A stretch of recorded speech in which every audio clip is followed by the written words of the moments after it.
Jason. And I'm Laura. I joined the Victoria Fire Department in December of 2008.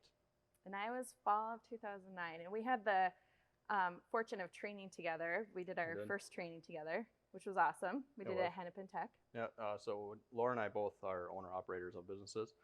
So we weren't able to do the traditional training, which starts at about 6 p.m. at night. So we had to go to daytime classes at Hennepin Tech to do our Firefighter 1 and Firefighter 2 and our hazmat operations, which is about, how many hours was it?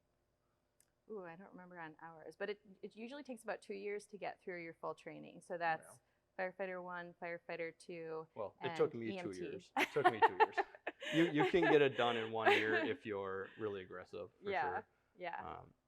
So our EMTs were 140 hours.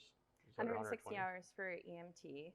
And, one of the things I think we wanted to kind of just share with you, like, as we're talking together, is that it was important for us to, like, have a good group of people that you're going through training with. I mean, I think there were definitely times where I was, like, exhausted and wanted to give up, and Jason was there, like, you can do it. You got this. Mainly I was just yelling at you to get out of the way while we were in the trailer. Because you were holding us up. No, I'm just kidding.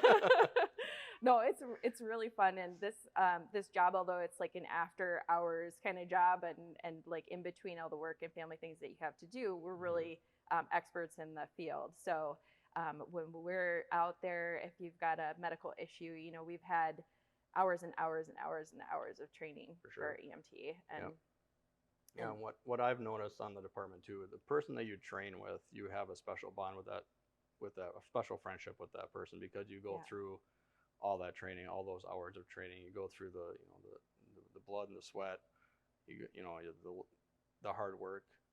So you definitely have a special bond with the people that you train with, that initial training. But then, as you continue to grow within the department, you gain those friendships with everybody, because we train every Monday night here at the station for a couple hours. So you still get that friendship with everyone else, the camaraderie with everybody. We go out, we go on the calls together. There's a paid on call department. You go, we don't have regular shifts all the time. So you go on these calls for service with everyone on the department, not just a certain shift. Yeah, we train on a variety of things. We're not just experts in how to put a fire out, which is kind of the first thing you think about when you're thinking about a fire department. Our expertise lies in water rescues, ice rescues. That's one thing that we understand, being the city of lakes and parks, is that we want to be prepared for issues that happen in those lakes and parks. High angle rescues. We've got that awesome new bike trail in town that we train a lot on to make sure that we can pull people out safely, and that's important too. It's roughly on a normal year, it's about 90% medicals, rescues, just random car accidents, whatever, and about 10% of fire calls. So I mean, as we train together, we learn to trust each other, and especially when you're in a fire, in a situation where it's life or death, we want to be able to put our hands in each other's lives, and our lives in each other's hands. We don't do anything alone on the department. Right. We don't train alone. We don't do anything alone. We go into a burning house with a partner. We rescue people together. We don't do anything alone here. So.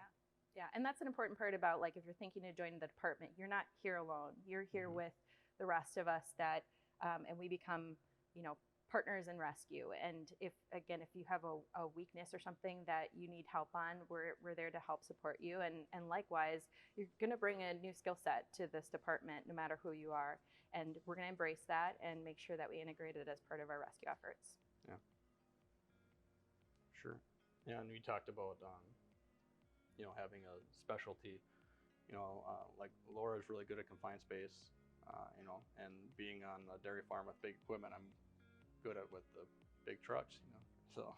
Yeah, I mean, your experience is super important to even just like our general, like, something's going wrong on a fire scene and we need to troubleshoot, like, what's happening with the engine. Your past experience is super important with that. Absolutely. Yeah. That's